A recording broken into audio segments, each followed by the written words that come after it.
அஸ்ஸலாமு அலைக்கும் வரஹ்மத்துல்லாஹி வபரகாத்துஹு. அல்ஹம்துலில்லாஹ். அல்லாஹு தஆலாவினுடைய மாபெரும் கிருபையால் உடலிற்கும் உள்ளத்திற்கும் தேவையான பல்வேறு விதமான தகவல்களை ஆன்மீக மருத்துவம் என்ற அடிப்படையிலே நம்முடைய யூடியூப் சேனலின் வாயிலாக தெரிந்து வருகின்றோம். அல்ஹம்துலில்லாஹ்.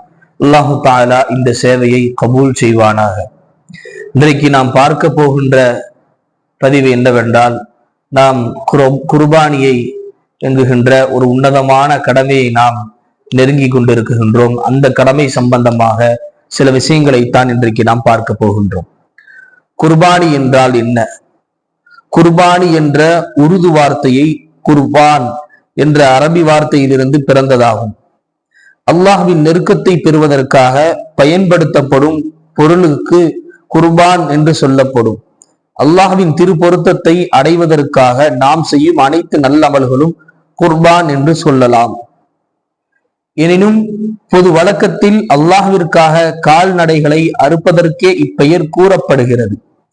நாம் அறுக்கும் கால்நடைகளில் இறைச்சியோ இரத்தமோ அல்லாஹ்வை சென்று அடைவதில்லை.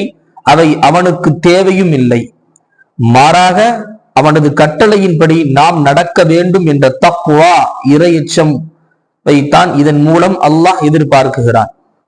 மன இச்சைகளுக்கு முக்கியத்துவம் கொடுக்காமல் மார்க்க கட்டளைகளுக்கு முக்கியத்துவம் அளித்து இறைவனுக்காக அனைத்தையும் துறப்பதற்கு தன்னை தயார்படுத்தி கொள்ள வேண்டும் என்பதே குர்பானி நமக்கு கற்றுத்தரும் படிப்பினையாகும். நம் மனது சொல்வதெல்லாம் கேட்டுக்கொள்ளாமல் அல்லாஹ்வுடைய கட்டளை என்று வந்துவிட்டால் அவன் கட்டளை எதுவாக இருந்தும் ஏற்றுக்கொண்டு நடக்க வேண்டும் என்பதைத்தான் இந்த குர்பானி நமக்கு வெளிப்படுத்தி காட்டுகிறது. குர்பானி நமது சமுதாயத்தின் மீது மட்டும் கடமையாக்கப்பட்டுள்ளதா என்கின்ற ஒரு கேள்வி நமக்குள் இருந்திருக்கும். முன் சென்ற சமுதாயத்தின் மீது குர்பானி கடமையாகவே இருந்தது. இதனை அல்லாஹ் தன் பரிசுத்த திருமறையில் குர்பானி செய்வதை ஒவ்வொரு சமுதாயத்தினருக்கும் கடமையாக்கி இருக்குகின்றோம். அல்லாஹ் கொடுத்துள்ள ஆடு, மாடு, ஒட்டகங்களின் மீது அவனது பெயரை கூறி குர்பானி செய்யுங்கள் என்று கூறுகிறான். இது அல் குர்ஆன் ஷரீஃபிலே பதிவு செய்யப்பட்டிருக்கக்கூடிய குர்ஆன் வசனத்தினுடைய தர்ஜமாவா. ஆனால் முந்தைய உம்மத்தினருக்கு குர்பானி கடமையான விதம், நேரம், நிபந்தனைகள் மாறுபட்டு இருக்கலாம். குர்பானியினுடைய முக்கியத்துவம் என்ன? குர்பானி முக்கியமானதோர் இறை வழிபாடாகும். இஸ்லாத்தின் அடையாள சின்னங்களில் ஒன்றான இது அறியாமை காலத்திலும் வணக்கமாக விளங்கப்பட்டிருந்தது. ஆனால் நிராகரிப்பாளர்கள் சிலைகளில் பெயரால் குர்பானி செய்து கொண்டிருந்தார்கள். இஸ்லாத்தில் தொழுகை, நோன்பை போன்று குர்பானியும் அல்லாஹ் அல்லாதவற்றுக்காக செய்வது ஹராமாகும். நீங்கள் உங்கள் இறைவனை தொழுது குர்பானி கொடுத்து வாருங்கள். குர்ஆன் அத்தியாயத்திலே தெளிவாக சொல்லப்பட்டுள்ள விஷயம். குர்பானி கொடுக்க சக்தி இருந்தும் கொடுக்காதவர்கள் நமது ஈத் தொழுகும் இடத்திற்கு வர வேண்டாம் என்று பெருமானார் ஸல்லல்லாஹு அலைஹி வஸல்லம் அன்னவர்கள் தெளிவாக குறிப்பிட்டு காட்டி இருக்கிறார்கள். இந்த ஹதீஸ் இப்னு மாஜாவிலே பதிவு செய்யப்பட்டிருக்கக்கூடிய ஒரு தெளிவான ஹதீஸ். நபி ஸல்லல்லாஹு அலைஹி வஸல்லம் அன்னவர்கள் மதீனாவில் வாழ்ந்து 10 வருட காலங்களும் தொடர்ந்து குர்பானி கொடுத்து வந்துள்ளார்கள் என்பதிலிருந்து குர்பானின் முக்கியத்துவத்தை அறியலாம். குர்பானி கொடுப்பது என்பது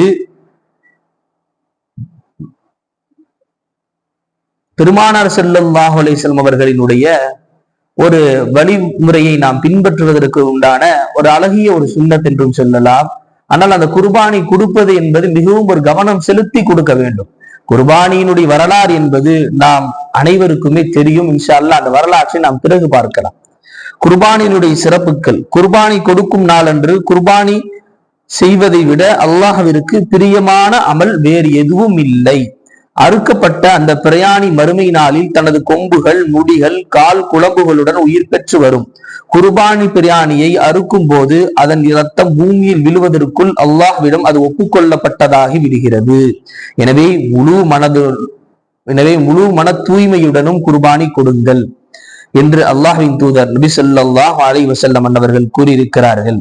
ஆயிஷா ரலியல்லாஹு அவர்கள் இந்த ஹதீஸை அறிவித்து காட்டி இருக்கிறார்கள். திர்மிதி ஷரீஃபிலும் இப்னு மாஜாவிலும் இந்த ஹதீஸ் பதிவாகியிருக்கிறது. வல்ல ரஹ்மான் குர்பானி சம்பந்தப்பட்ட சட்டங்களை விளங்கி அமல் செய்யும் பாக்கியத்தை நம் அனைவருக்கும் தந்தர் புரிவானாக. ஸலாம் அலைக்கும்.